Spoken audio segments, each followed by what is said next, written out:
Sometimes when the sun made her dizzy and her skin burned and peeled and there was no water to spare, Jay thought about revenge. She was in charge of the estate's grounds, and here in the garden, a cactus loomed over her work.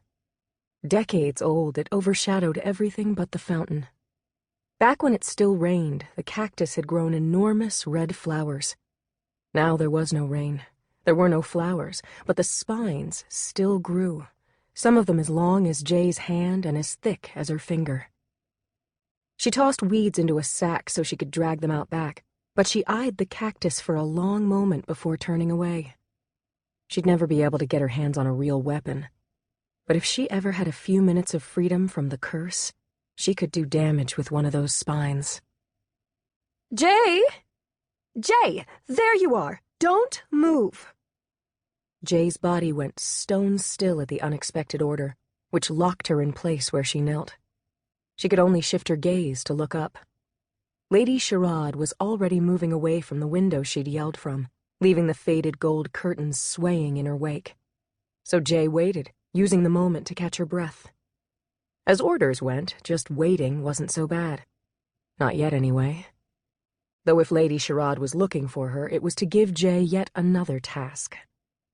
The lady strode into the courtyard a minute later, the scent of noxious perfume accompanying her. That meant bad news. Lady Sherrod only covered herself in perfume when there wasn't enough water to bathe. That meant there would be even less water for Jay to use in the garden this evening, and less for Jay and the other closest to drink. The sneer on Lady Sherrod's face made her look older than 17. She and Jay had been born within a day of each other, but that was all they had in common. Lady Sherrod's features were softer, her skin a lighter brown, and she wore an embroidered red robe with sandals, where Jay had only a stained, shapeless tan dress and bare feet. Hand on her hip, Lady Sherrod declared, "This garden looks horrible, like it's dead." Jay just waited, still kneeling. The curse didn't allow her to speak in front of anyone avowed unless it was to answer a direct question. Lady Sherrod was right, though. The courtyard garden wasn't much to look at anymore. An open, square space in the middle of the building, with red and orange rocks ringing the cactus and a few scraggly bushes. The bush's leaves were brown now, dying just like the few tufts of grass that had fought their way up through the stones and sand. Jay could just remember the way grass had covered the whole courtyard when she'd been a child, and that there had been real flowers. Those had died off years ago. Years before that, according to her mother, the fountain set back in one corner of the courtyard had actually worked, with fresh water flowing down into its trough, free for anyone to drink, even the closest. Now the fountain was just an oddly shaped sculpture of 4 columns overlapping one another and linked together in the middle, representing the 4 elements that mages had once called upon for magic. "I have guests coming, and it can't look like this when they arrive. What can you do about it?" Lady Sherrod continued. Jay braced herself as she answered.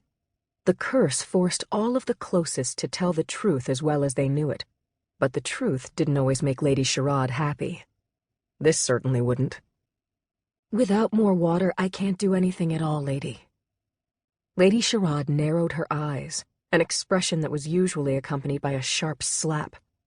But thankfully, she only said, "Then use what you need to, but don't you dare waste a single drop." The weight of the order gripped Jay like stone sandals, so heavy that she'd barely be able to trudge forward until the order was completed or lifted.